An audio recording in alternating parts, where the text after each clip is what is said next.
Bonjour à tous. La holding est un outil de structuration extrêmement intéressant.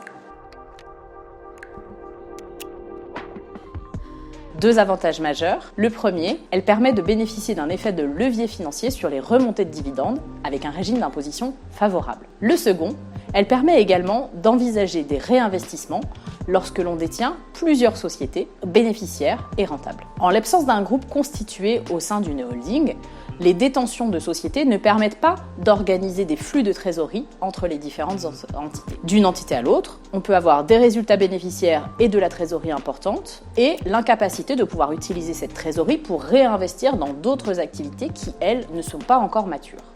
Lorsqu'une holding détient en râteau plusieurs filiales, à l'inverse, on va pouvoir utiliser la trésorerie de l'une au profit de l'autre. En cas d'intégration fiscale, on va pouvoir compenser également les résultats déficitaires et bénéficiaires des différentes entités. Et avec une convention de trésorerie, on va pouvoir aussi organiser des flux pour lesquels la holding sera un vrai pivot. Je laisse de côté l'intégration fiscale qui est un petit peu plus complexe et que l'on reverra dans un prochain Iné Flash.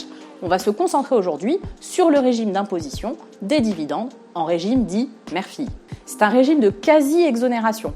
Pourquoi ? Parce que l'imposition effective des dividendes en régime mère-fille n'est que de 1,25%.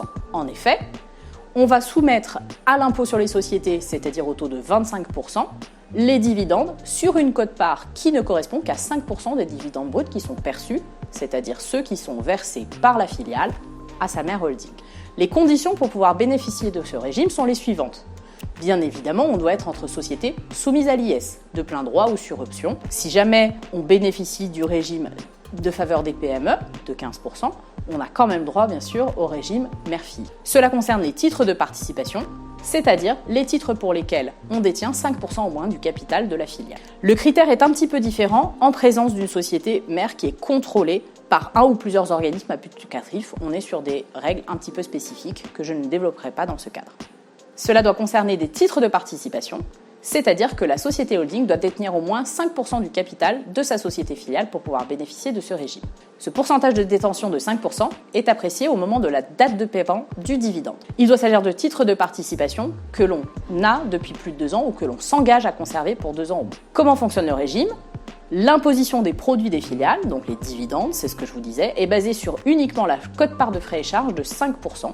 C'est-à-dire que pour un dividende de 100 versé par la filiale, la base d'imposition sera de 5 et l'impôt sur les sociétés va s'appliquer uniquement sur ces 5.